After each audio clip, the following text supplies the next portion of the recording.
bisa dikatakan seperti itu. Jadi gini ya,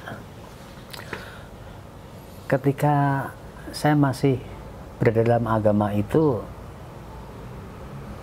satu sangat benci sama Islam. Oh, benci sama Islam? Subhanallah. Jadi gini, entah itu doktrin ketika kita berada di dalam gereja ya, dulu ya, kita kalau ngomong dulu cintanya ya, saking kita cintanya itu sama agama Kristen, saya sempat diplot sama teman saya, kebetulan saya tuh bisa menulis, saya bikin lagu-lagu rohani. Di situlah, di penjara itulah seumur hidup saya itu bisa menjadi imam para nabi. Itu pengalaman saya benar-benar tak terlupakan. Bismillahirrahmanirrahim. Ya ayyuhalladzina amanu dukhulu fis-silmi kaffah.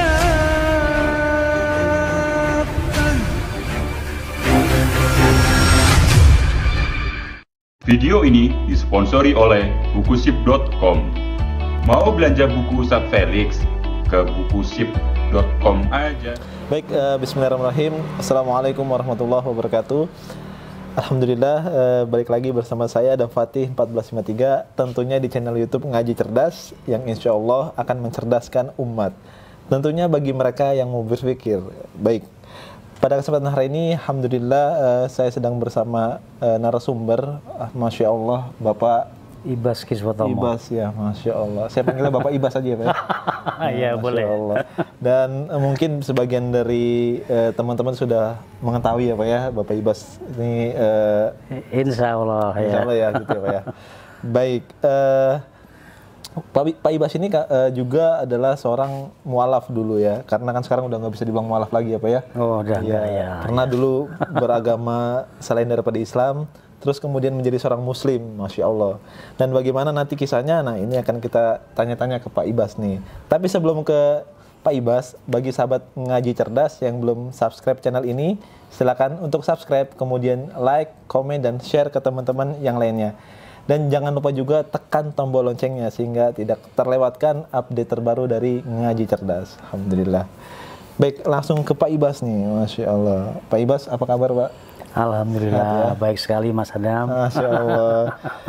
Di situasi corona ini kegiatan lancar tapi Tentu dalam corona ini kan, pandemi corona ini kan pasti banyak itu dampak-dampak iya ya. pasti ya Pak ya. Tapi apapun alasannya, ini kan fenomena yang mau tidak mau ya harus kita hadapi ya. Betul banget ya. Jadi ini seperti itulah. Jadi baik, anggap Pak. saja ini adalah ujian suatu kesabaran ketika kita dihadapkan pada suatu, entah itu pandemi, entah itu wabah, entah itu apa, ya kita sebagai umat muslim ya kita tentu punya cara-cara, dan apapun itu ya pasti kita tujuannya hanya kepada yang di atas Allah Subhanahu wa Ta'ala. Baik.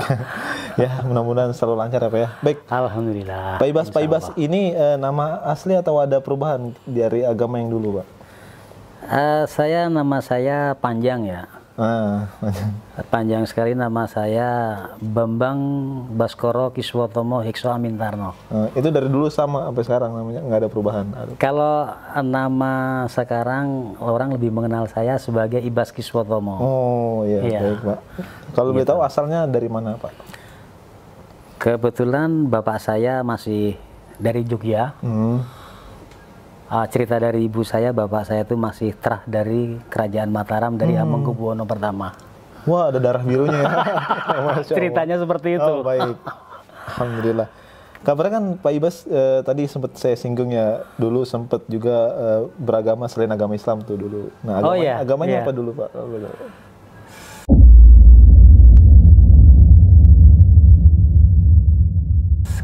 Bukan saya saja ya, jadi keluarga besar kami dulu itu adalah menganut agama Kristen Protestan. Iya. Ya tentu kita dulu satu keluarga ya aktif ya. Hanya almarhum bapak saya itu karena kebetulan dia itu orang Kejawen, jadi agamanya itu kepercayaan. Oh iya. Kami sekeluarga itu tumbuh dalam boleh dibilang agama Kristen Protestan. Baik. Iya. 5 anak, saya dengan kakak saya anak terakhir. Semuanya itu adalah Kristen Protestan, termasuk ibu saya. Ibu saya semuanya Iya, Kristen Protestan. iya betul ya. Ini seperti itu. Ya tentu kan waktu kita menganut agama itu, ya entah minggu atau perayaan-perayaan yang sifatnya berhubungan dengan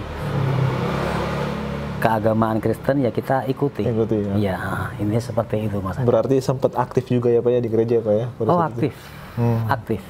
Jadi aktif, ya. Ya karena ya gimana, sepengetahuan kita waktu itu ya sudah itu. Harus diikutin ya Pak ya? Iya. Baik Jadi, Pak. jadi namun secara global saya hanya mengikuti saja gitu.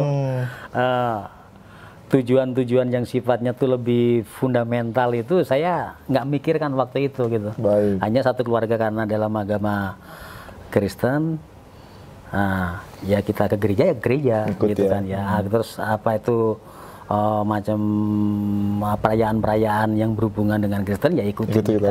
semua ya. Baik Pak. Bahkan dulu juga maaf nih, saya tambahin. Baik. Bahkan dulu juga waktu saya itu saya pernah, saking saya dulu ya, kita kalau ngomong dulu cintanya ya, saking kita cintanya itu sama agama Kristen, saya sempat diplot sama teman saya, kebetulan saya tuh bisa menulis, saya bikin lagu-lagu rohani. Oh, bikin Cuman- album nih. Bukan album. Album bukan. Bukan album. Jadi ada semacam kayak remaja-remaja. Itu kalau di masjid kan ada remaja Baik.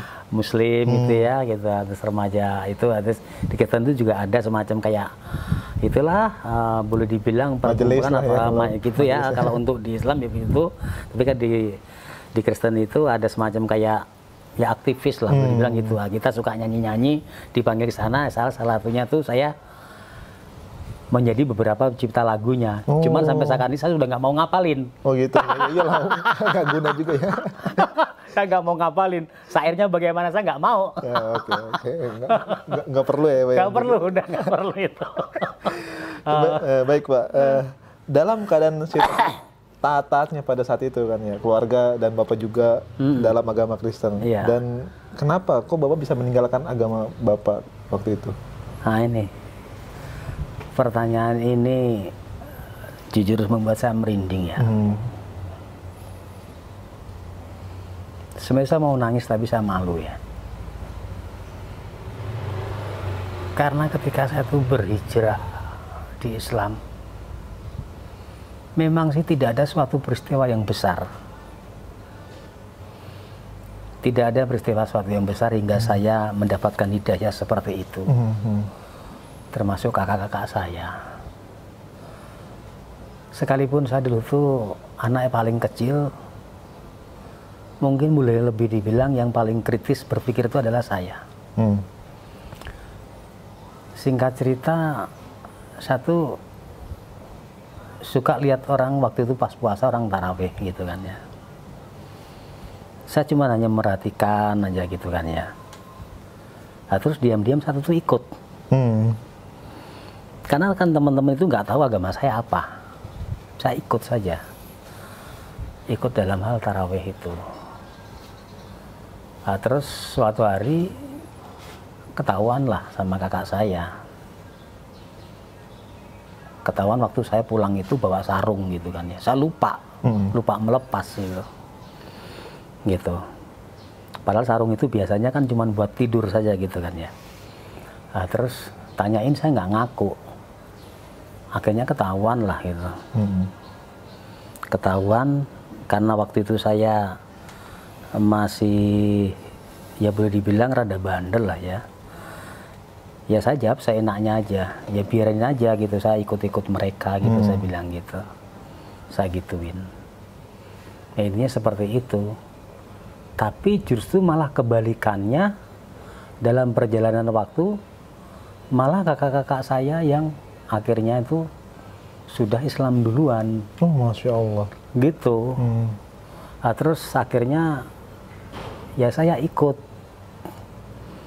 dibawalah kita itu ke kiai ya, semacam kiai, ustadz itu akhirnya untuk mengislamkan saya supaya lebih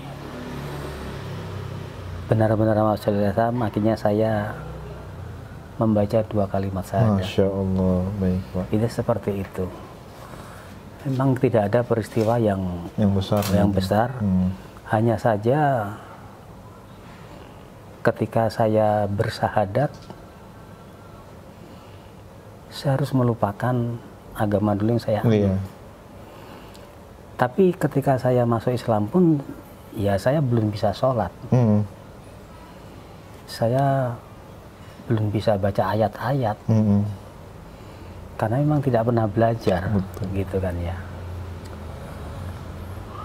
Singkat cerita, saya merantau.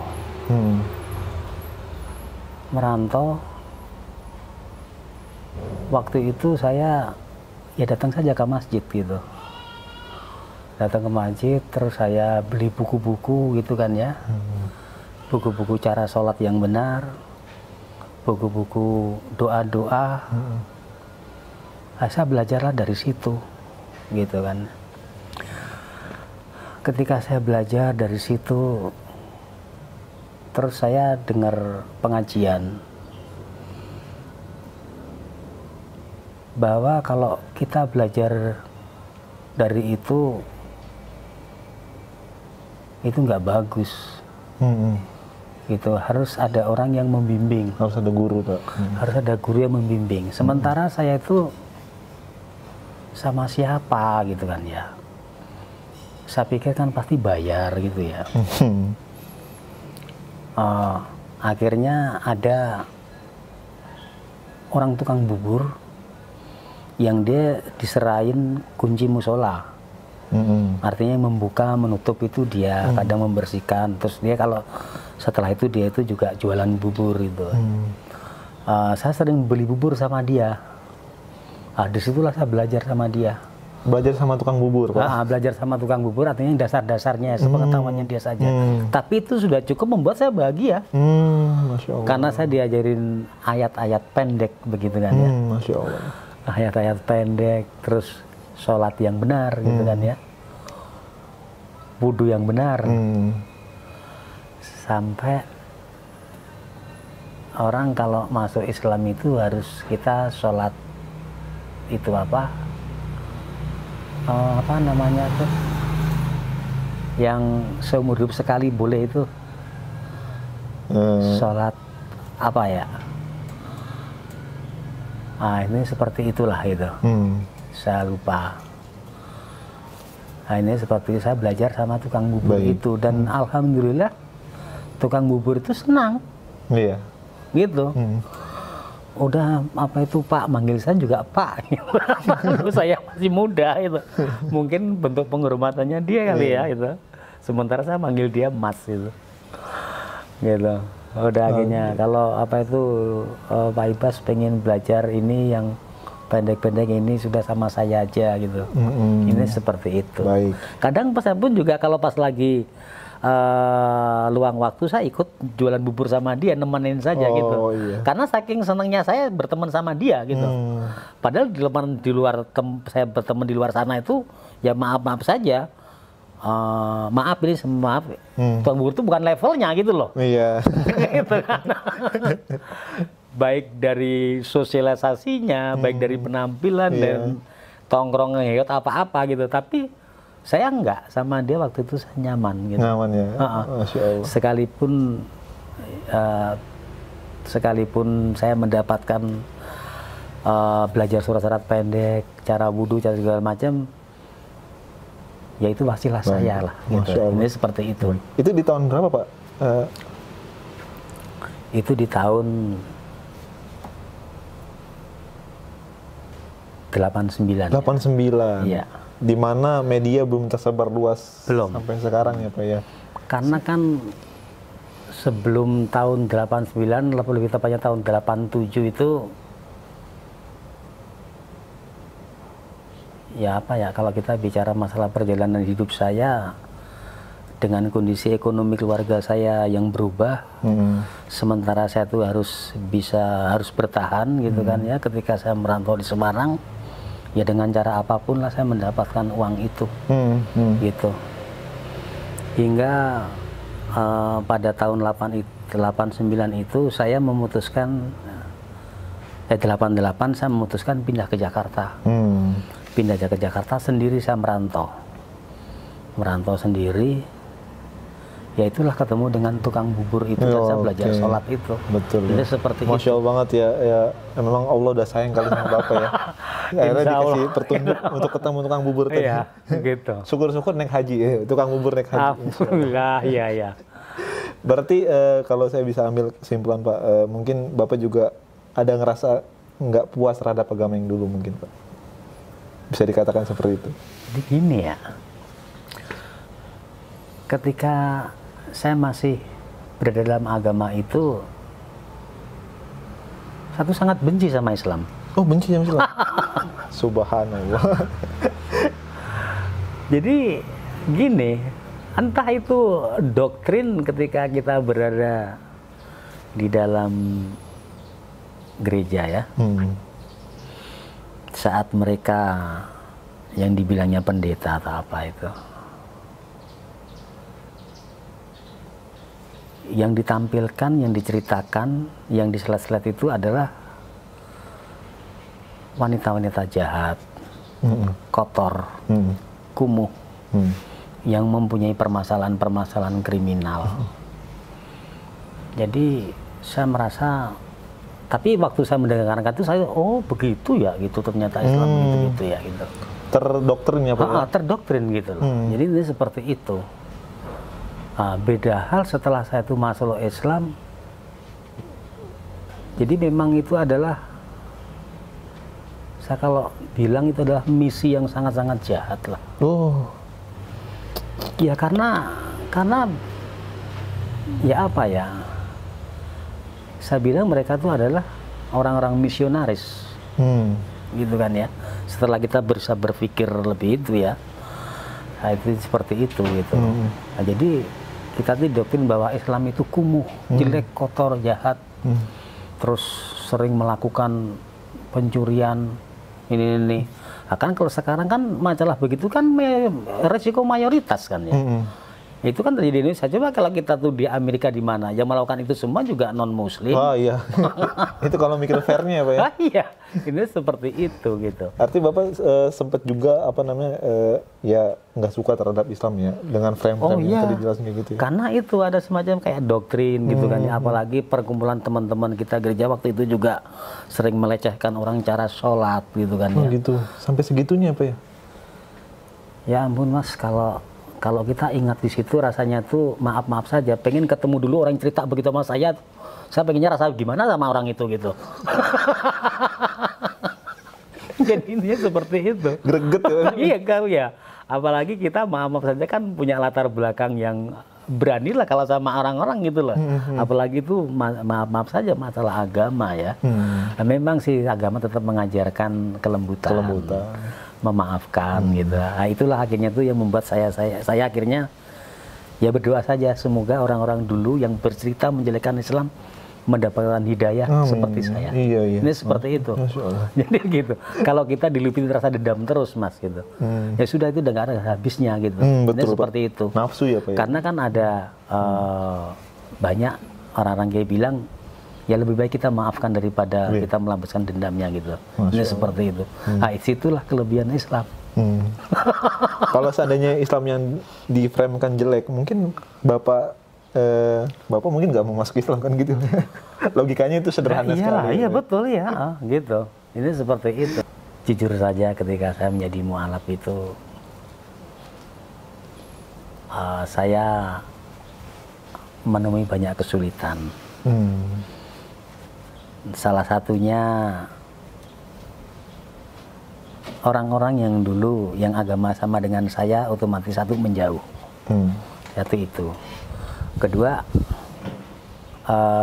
perlakuan di kantor yang kebetulan bos saya non-muslim, kita akhirnya tuh fasilitas apapun dulu yang saya dapatkan itu nggak tahu entah dengan bagaimana cara manajemennya akhirnya saya tidak mendapatkan.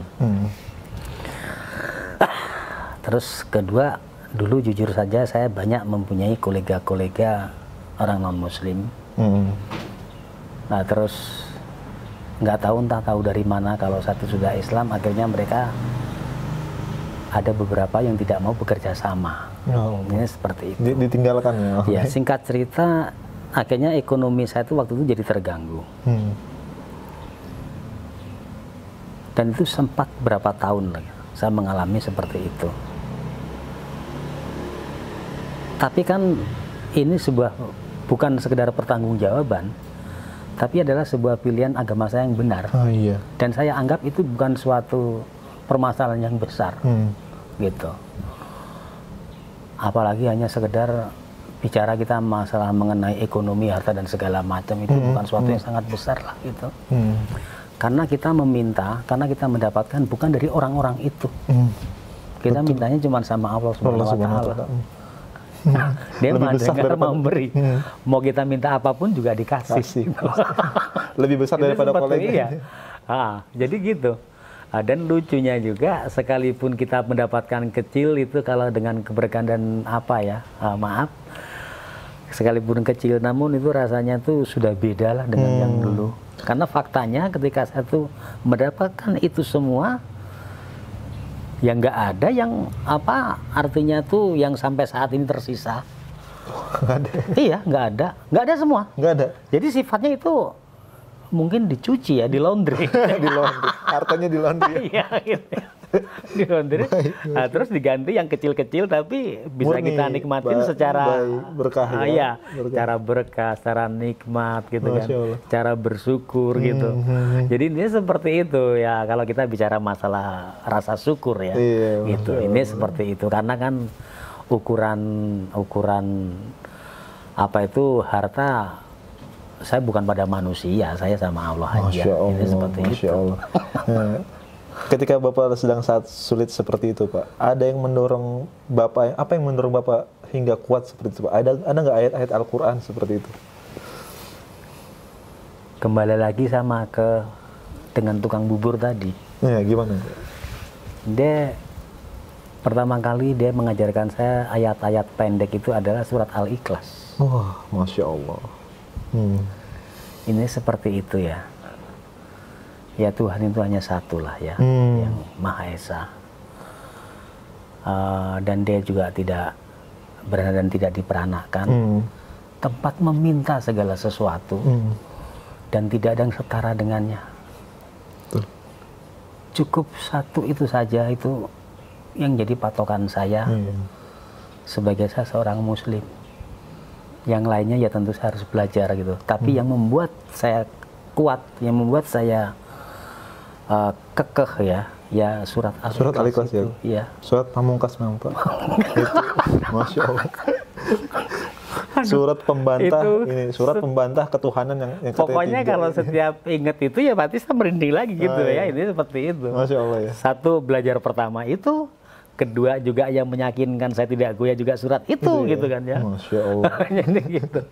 Ya alhamdulillah setiap setiap habis sholat sunnah maupun sholat wajib itu selalu saya baca dengan satu lagi surat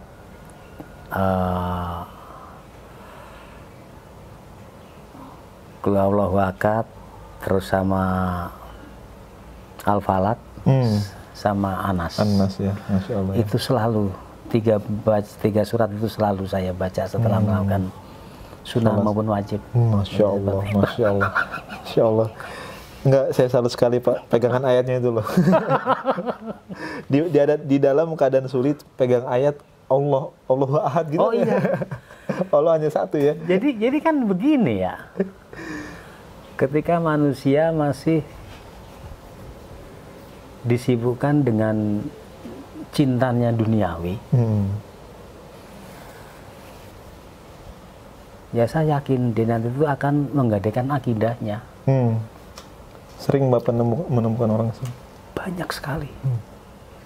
Bahkan keluarga saya pun saudara ya, itu juga masih ada yang seperti itu. Subhanallah. ya kita bicara terus terang ya, ini seperti itu. Ini seperti itu. Ya kan orang-orang yang begitu tuh satu terlalu cinta dengan dunia ketika menggadaikan akidah, kedua menggadaikan akidah, ketiga takut jihad. Oh, iya. Betul. Itu yang bikin kita itu nyesek lihat orang seperti itu gitu. Ini seperti itu. Ya kembali lagi ya, mudah-mudahan ya untuk saudara saya hanya mendoakan supaya dapat hidayah gitu aja. Insya Allah, gitu. amin Pak. Sekalipun dia sudah Islam gitu loh. Ini seperti itu. Karena kan memang awalnya saya, nah, terus ternyata tuh malah yang masuk Islam duluan kakak-kakak saya gitu. Malah saya baru terakhir gitu kan. Ya. Jadi kan ada motivasi, iya. Jadi tidak ada artinya tuh pertentangan gitu. Ya. Alhamdulillah, Masya Allah. Jadi tidak ada pertentangan, kan ada juga cerita sampai kasihan sampai ada yang diusir gitu kan ya. Mereka, ya ada yang masuk Islam diusir sama keluarganya, dikucilkan, bahkan tidak dimasukkan daftar harta warisan. Ada juga seperti itu.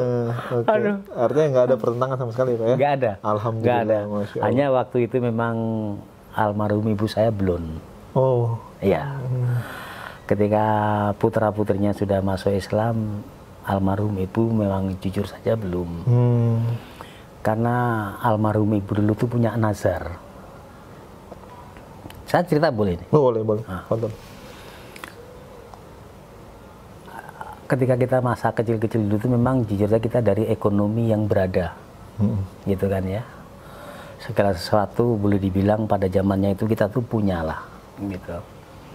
Ini seperti itu. Nah, terus, tapi maaf saja, waktu harta yang kita dapat dari orang tua itu bukan harta yang benar-benar bersih, gitu. Makanya ketika anak-anak kami sebagai anak-anaknya meminta ibu masuk Islam, itu sangat berat. Apalagi ibu dulu itu juga pernah dendam lah gitu sama seseorang. Niatnya jelek lah, buruk niatnya. Nah terus kita semua tentunya melarang ya gitu. Tapi ibu saat itu tidak bisa diingatkan lewat apapun gitu. Karena yang disakiti adalah cucu kesayangannya ibu saya gitu. Ini seperti itu. Tapi alhamdulillah ya. Mungkin karena anak-anaknya kami ini cinta sama ibu, meminta ibu tuh masuk Islam. Saat ibu tuh mau melakukan kejahatan balas dendam terhadap orang itu, di perjalanan ibu saya tuh, ini cerita dari ibu ya, dia mendengar pengajian bahwa orang dendam itu tidak bagus, orang maafkan itu lebih mulia, dan segala macamnya. Saat itu juga ibu saya tuh mengurungkan niatnya. Masya Allah. Nah, terus ada tetangganya ibu saya, waktu itu kita sudah tidak di rumah ibu ya, ibu di Semarang, saya sudah di Jakarta, anak-anaknya sudah merantau semua. Ada ibu itu namanya kalau nggak salah Ibu Nani. Nah, itulah ibu saya tuh belajar sama Ibu Nani itu. Masya Allah. Gitu, belajar Islam, belajar ngaji. Jadi alhamdulillah sekalipun takdir dari Allah Subhanahu wa taala mengambil ibu kami duluan, ibu kami sudah muslim. Alhamdulillah ya Allah. Itu yang membuat kami bangga lah. Jadi almarhum ibu meninggal sudah dalam keadaan muslimah. Alhamdulillah. Itu ya Allah. Ya seperti itu. Masya Allah ya Pak ya. Hidayah ya Pak, lagi-lagi hidayah Pak. Ya, jadi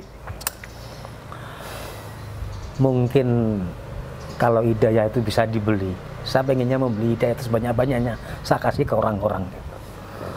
Tapi hidayah itu kan dari hati ya. Entah suatu peristiwa, entah keinginan, entah kondisi, keadaan dan segala macam. Tapi Allah itu saya yakin selalu memberi hidayah itu kapan saja. Betul. Gitu. Tidak menunggu dia susah dulu, tidak menunggu dia sengsara dulu atau apa enggak. Itu. Tinggal ya itulah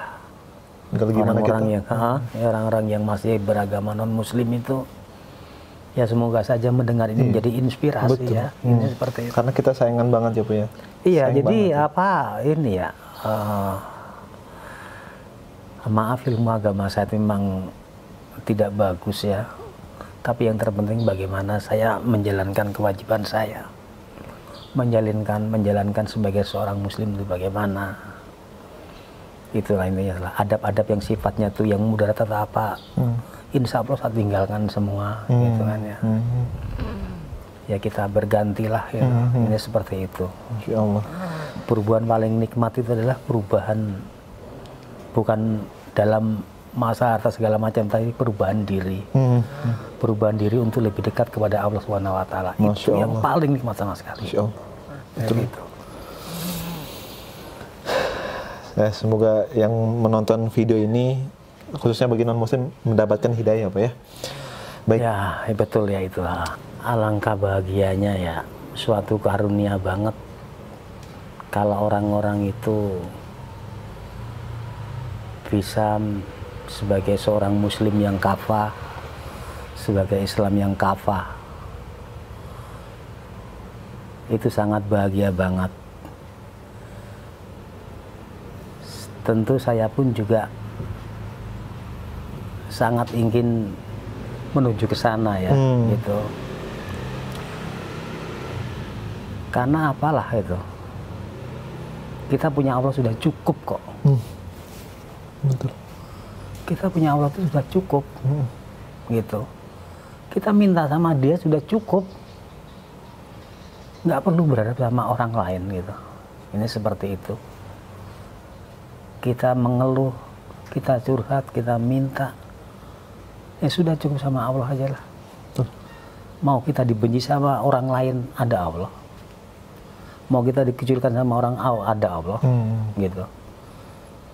Jadi seperti itu saja.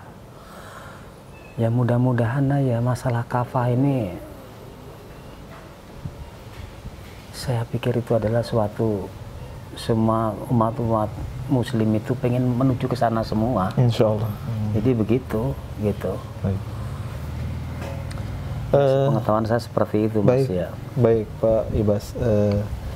Dulu pernah nggak kayak berdiskusi sama teman ataupun saudara ataupun keluarga, terus kemudian ada juga nggak yang ngajak Pak Ibas tuh murtad lagi? Tentu banyak lah. Banyak ya? Iya, tentu banyak itu. Jadi apa ya? Tapi saya menyikapinya itu, saya ketawa aja gitu. Saya ketawa aja gitu. Karena ketika mereka tuh dalam kondisi seperti itu, kita kasih masukan apapun, dia tetap bersikeras menolak gitu. Seperti hanya waktu saya dulu masih jadi orang Kristen ya? Iya, orang Kristen kan gitu. Kita gitu. Ini seperti itu. Tapi ya kembali lagi lah ya. Kembali lagi, apalagi saya sangat menyayangkan saudara-saudara saya sendiri gitu kan ya. Yang saat ini juga masih non-muslim itu. Ya kita kalau WA, kalau apapun itu kita selipkan masalah itu semua gitu. Karena saya sebagai orang yang sudah ini, kalau saya tidak memperingatkan itu Iya, terdampak. Betul ya, ini seperti itu. Jadi gitu. Jadi kalau masalah berdebat, diskusi sama itu itu saya anggap remeh, itu saya ketawain aja itu. Iya, gitu. Apalagi sampai mempengaruhi itu. Kalau boleh mungkin saya gampar orangnya. Buat apa memperdebatkan sesuatu yang benar ya, Pak Ibas? Iya, gitu. Baik, Pak Ibas. Selain Pak Ibas, sekarang kan Pak Ibas kegiatannya tadi apa tadi? Jualan apa? Ya, ya online lah ya. Online ya. Boleh tahu nggak Pak Ibas jualan apa? Jadi gini, kalau lagi musim mangga saya jualan mangga. Online ya, Pak ya? Iya, gitu. Itu tersedia di toko-toko online ya, Pak ya? Enggak, jadi kita semacam ada itu aja, ya kita online aja. Dan kebetulan saya juga punya banyak teman yang mendukung usaha saya gitu kan ya. Dan mereka tuh juga mereferensikan juga gitu kan ya. Itulah apa itu kebersamaan Islam itu seperti itu. Masya Allah gitu. ya, wah Islamnya ya. Oh iya. Jadi kita nggak takut gitu. Usaha apapun kalau semua itu dilandasi dengan dengan halal, dengan suka bahagia segala macam, kita nggak usah takut itu. Alhamdulillah, Masya Allah. Nah, kalau bagi sahabat ngaji cerdas mau pesan gimana caranya, Pak? Biasanya, Pak? Taruh nomor apa? WhatsApp atau gimana? Oh ya, nanti bisa apa itu bisa pakai WhatsApp saya gitu kan ya, atau adik saya tadi. Baik, gitu kan ya, sama istrinya gitu kan, ini seperti itu. Ya nanti bisa pembayarannya tuh ya semacam begitulah. Bisa COD, bisa lewat GoPay atau apapun itu, komplit itu ya. Baik, Pak Ibas, saya beberapa pernah ngelihat profil Pak Ibas nih di media sosial. Pak Ibas tuh aktif ya untuk berdakwah ya, kayak ya kan? Begini, saya di media sosial itu berdakwah cuman dengan kemasan lain. Karena begini, satu, ya ilmu saya jujur saja tentang agama Islam itu masih fakir lah. Betul. Ya. Jadi saya berdakwahnya lewat media itu ya tentang kondisi kehidupan manusia, kita selipkan di situ. Terus kondisi suatu negeri atau negara, kita selipkan di situ gitu kan ya. Terus kondisi Islam saat ini seperti apa. Kalau saya bicara lebih panjang lagi, seperti yang kita lihat ya ada semacam diskriminasi segala macam gitu kan ya.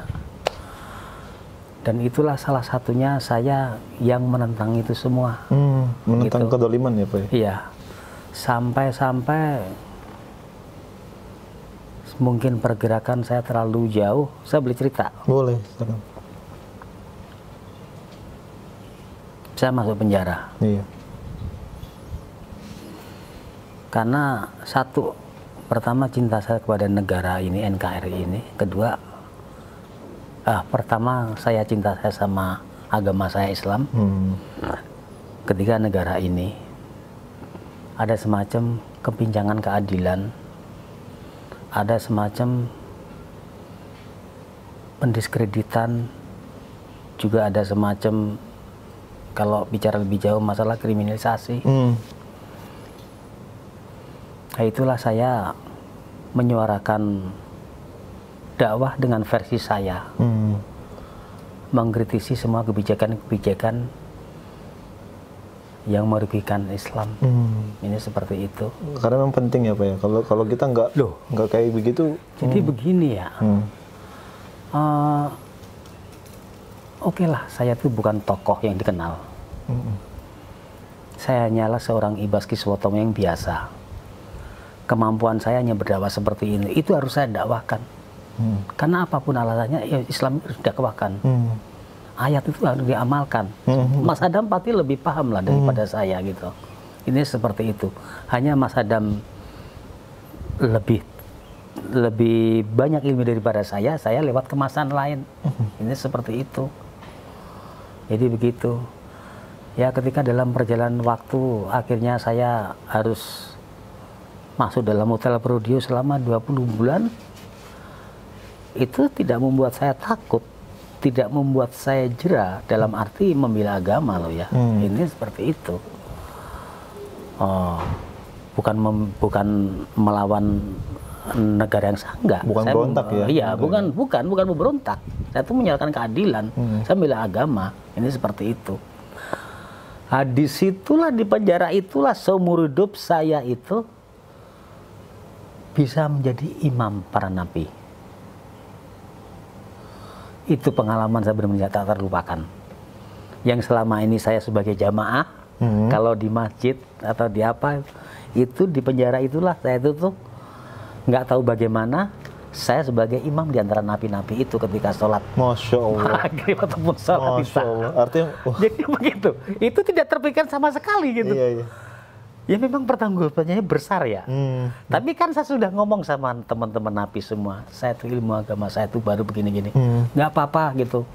Masih di imam gitu. Masya Allah. Ini seperti itu. Itulah pengalaman saya menjadi imam pertama kali ya di waktu saya di penjara itu. Masya Allah. Jadi gitu. Itu ada sesuatu yang spesial ya, Pak, yang Bapak rasakan ya? Sangat-sangat spesial gitu. Masya Allah. Nah, disitulah saya akhirnya tuh semakin besar bersyukurnya saya kepada Allah gitu kan ya. Seorang Ibas yang dulu pernah jadi preman, dulu pernah agama Kristen, menjadi preman, pemberontak, menjadi napi, tapi saya bisa orang percaya saya sebagai imam untuk sholat-sholat para napi itu. Walaupun hanya sekedar di penjara ya? Penjara itu, iya. Ketika saya melafalkan surat terus mereka tuh menyaut dengan amin, itu gemeter saya tuh. Masya Allah, Masya Allah. Jadi gitu. Masya Allah, memang resiko dakwah ya seperti itu Pak ya? Oh iya, jadi dakwah itu ada resiko tapi itu nikmat. Namun nikmat ya? Iya, karena kita kan bukan lagi memberikan hal ketakutan, kita memberikan pertanggungjawaban kita. Betul. Itu yang seperti lebih. itu, iya. Jadi gitu. Ya ini seperti itulah Mas Baik, Adam. baik. Jadi gitu. Mungkin kalau Pak Ibas melihat umat ini memang harus benar-benar bersatu ya Pak Ibas ya? Pastilah. Harus bersatu ya? Iya. Terkhusus keislamannya itu ya? Khusus selamanya itu gitu. Karena kan begini ya.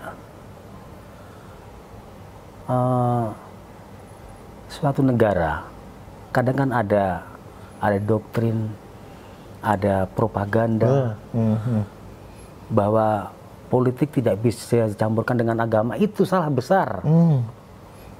Justru orang agama itu, orang Islam itu harus berpolitik. Bagaimana supaya negara ini benar-benar bisa menjadi itu. Tapi bukan kita berarti karena kita negara pluralis ya, berbagai macam-macam agama, gitu kan ya, berbagai macam agama, keyakinan, ya mereka ya kita jaga. Kita jaga, kita kasih aman gitu. Betul. Bukan kita kerasin, bukan kita enggak, itu bukan ajaran salah. Islam. Itu penggiringan opini dari orang-orang yang memang benci Islam. Islam sebenarnya tidak seperti itu. Betul, Masya Allah. Harus begitu. Karena kan yang mengatur kehidupan manusia itu agama. Betul, Al-Quran ya Pak ya? Iya, Al-Quran gitu.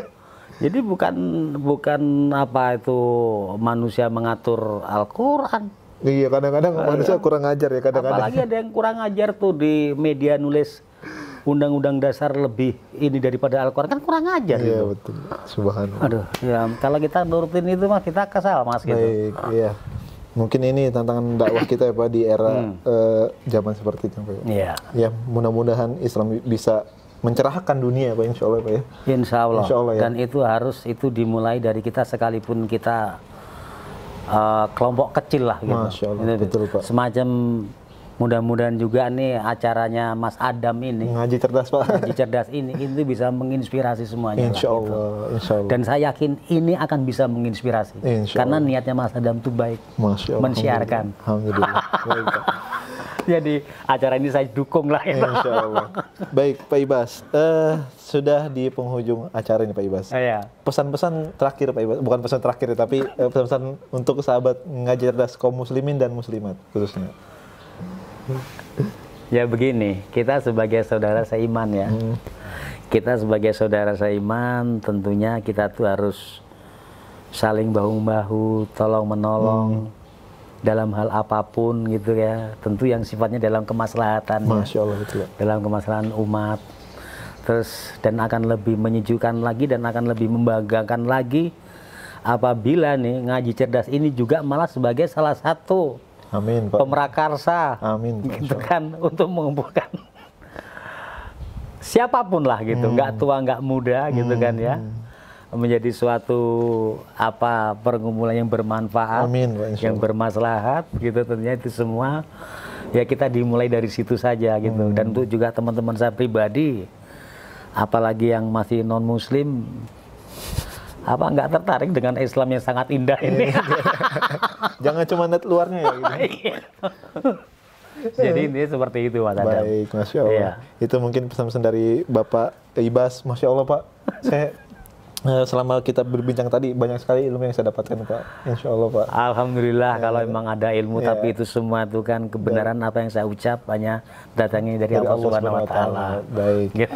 Baik, mungkin ini bisa menginspirasi sahabat Ngaji Cerdas dimanapun berada ya Pak ya. Insya Iya, Allah, ya. iya. Sekali lagi semoga bermanfaat video ini. Insya Allah kita akan bertemu di video-video selanjutnya. Mohon maaf kalau ada yang kata-kata yang keliru dari Pak Ibas, baik pun dari saya. Iya. Yang benar itu hanya datang dari Allah. Yang kalau keliru ya itu datang dari kita ya Pak. Iya, betul ya. Baik, barakallahu fikum. Wassalamualaikum warahmatullahi wabarakatuh. Waalaikumsalam warahmatullahi wabarakatuh.